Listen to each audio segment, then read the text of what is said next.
News world میں خوش آمدید. میں ہوں وکاس کشور. سب سے پہلے weekly head lines.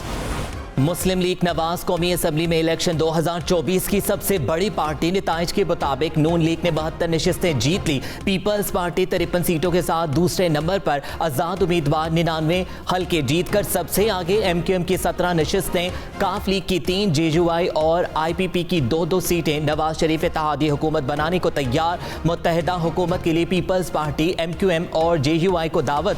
Army chief general Syed Asim Munir کی الیکشن کے کامیاب انعقاد پر پوری قوم نگران. حکومت, الیکشن کمیشن, سیاسی جماعتوں اور کامیاب امیدواروں کو مبارکباد. کہا عوام کی اپنے حق رائے دہی کے لیے آزادانہ اور بلا روک ٹوک شرکت جمہوریت کے لیے ان کے عزم کا ثبوت ہے. قانون نافذ کرنے والے اداروں کی قیادت اور اہلکار سب سے زیادہ تعریف کے مستحق ہیں. میڈیا, سول سوسائٹی, سول انتظامیہ اور عدلیہ کے ارکان کے تعمیری کردار نے اس بڑی انتخابی مشق کے کامیاب انعقاد کو ممکن بنایا. دعا ہے انتخابات ملک میں معاشی استحکام اور خوشحالی لائیں. پافے نے الیکشن میں موبائل فون انٹرنیٹ سروس کی بندش اور نتائج میں تاہی پر سوال اٹھا دیے. کہا شفافیت پولنگ اسٹیشن تک محدود رہی. ریٹرننگ افسروں کے دفاتر میں شفافیت پر سوال اٹھ سکتا ہے. فارم 45 کی کاپی 29% پولنگ اسٹیشن کے باہر اویزا نہیں کی گئی. آر او آفس میں مبصرین کو نہیں جانے دیا گیا. ابتدائی نتائج کی تیاری اور نتائج اعلان نے منظم الیکشن کو مشکوک کر دیا. امیدواروں کی جانب سے شکایت کو جلد حل کرنے کی ضرورت ہے. انتخابات کے انعقاد سے بے یقینی کا دور بند ہو گیا. 25 حلقوں میں مسترد ووٹوں کا مارجن جیت کے مارجن سے زیادہ تھا. فافن رپورٹ کے مطابق الیکشن میں 16 لاکھ بیلٹ پیپرز مسترد ہوئے. ملک میں 6 کروڑ کے قریب ووٹرز نے حق رائے دہی استعمال کیا. مجموعی ٹرن آؤٹ 48% رہا. الیکشن میں ریکارڈ امیدوار تھے. امریکہ کا انتخابات میں مبینہ دھاندلی اور دخل اندازی کے الزامات کی تحقیقات کا مطالبہ. ترجمان امریکی محکمہ خارجہ نے کہا منتخب حکومت کے ساتھ مل کر کام کریں گے. باہمی دلچسپی کے امور اور جمہوری اداروں کی تقویت دینے کے لیے پاکستانی حکومت کی معاونت کریں گے. یورپی یونین کا پاکستان کے عام انتخابات میں ووٹ ڈالنے کے لیے خواتین کی بڑھتی ہوئی تعداد کا غیر مقدم. آسٹریلوی ہائی کمیشن نے کہا آسٹریلیا جمہوری اور مستحکم پاکستان کی حمایت کرتا ہے. ترجمان دفتر خارجہ نے کہا پاکستان ایک متحرک جمہوری نظام کی تعمیر کے لیے کام جاری رکھے گا. انتخاب اور اقتدار کی پرامن منتقلی ہمیں اس جمہوری مقصد کے قریب لاتی ہے. پولنگ کے دن دہشت گردی کے واقعات سے بچنے کے لیے صرف موبائل سروس کو دن بھر کے لیے معطل کیا گیا. پاکستان غیر ملکی اسپانسر شدہ دہشت گردی کے نتیجے میں سنگین سیکیورٹی خطرات سے نمٹ رہا ہے. آرمی چیف نے کہا انتخابات اور جمہوریت عوام کی خدمت کا ذریعہ ہے. پولرائزیشن اور انتشار ترقی پسند ملک کے لیے موضوع نہیں. قوم کی انتشار اور پولرائزیشن کی سیاست سے آگے بڑھنے کے لیے مستحکم ہاتھوں اور شفا بخش رابطے کی ضرورت ہے. سیاسی قیادت اور ان کے کارکنوں کو ذاتی مفادات سے بالاتر ہو کر حکومت اور عوام کی خدمت کرنے کی کوششوں کو ہم آہنگ کرنا چاہیے. عوام نے آئین پر اپنا مشترکہ اعتماد ظاہر کیا ہے. تمام سیاسی جماعتوں پر فرض ہے کہ وہ سیاسی پختگی اور اتحاد کے ساتھ اس کا جواب دیں. شیخ رشید اڈیالہ جیل سے رہا. انسداد دہشت گردی عدالت نے 9 مئی کے مقدمے میں ضمانت منظور کر لی. شیخ رشید نے کہا جیل میں تھا, کچھ پتہ نہیں ملک میں کیا ہو رہا ہے. یہ میرا تیسرا چلہ ہے. الیکشن مہم میں بھی حصہ نہیں لیا. الیکشن 2024 میں بڑے بڑے برج الٹ گئے. بلاول بھٹو زرداری لاہور سے ہار گئے. جہانگیر ترین ملتان اور لودھرا سے سیٹ نکالنے میں ناکام. مولانا فضل الرحمان ڈیرہ اسماعیل خان سے ہار گئے. پرویز ہٹک اور محمود خان کو قومی اور صوبائی اسمبلی کی نشستوں پر شکست. ایم ایل ولی, غلام بلور, امیر احمد خوتی اور آفتاب شیرپاؤ بھی ہار گئے. کیسرا الہی کو بھی گجرات سے شکست. خیبر پختونخوا اسمبلی میں کوئی بھی سیاسی جماعت ڈبل فگر میں داخل نہ ہو سکی. آزاد امیدواروں نے بازی جیت لی. صوبائی اسمبلی کی 91 نشستوں پر کامیاب. جے یو آئی 7 اور مسلم لیگ نواز 5 سیٹوں پر کامیاب. پیپلز پارٹی کے 4 اور جماعت اسلامی کی 3 نشستیں. پی ٹی آئی پی 2 اور اے این پی 1 نشست لے اڑی.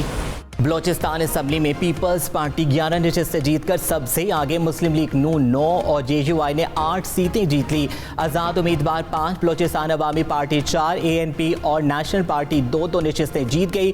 جماعت اسلامی اور بی این پی 1 نشست پر کامیاب. الیکشن 2024 میں بڑے بڑے نام ہار گئے. خواجہ سعد رفیق, خرم دستگیر خان, عابد شیر علی اور شیخ روحیل اصغر ہار گئے. جاوید لطیف کو شیخو پورہ سے شکست. شیخ رشید راولپنڈی کی نشست پر 5ویں نمبر پر آئے. طاہر صادق کو اٹک سے شکست کا سامنا. ہاشم جوان بخت بھی اپنی سیٹیں جیتنے میں ناکام. ڈیرہ اسماعیل خان میں دہشت گردوں کا پولیس وین پر حملہ. اے ایس آئی شہید. پولیس کی جوابی کارروائی میں 3 دہشت گرد ہلاک. پولیس نے علاقے کو گھیرے میں لے لیا.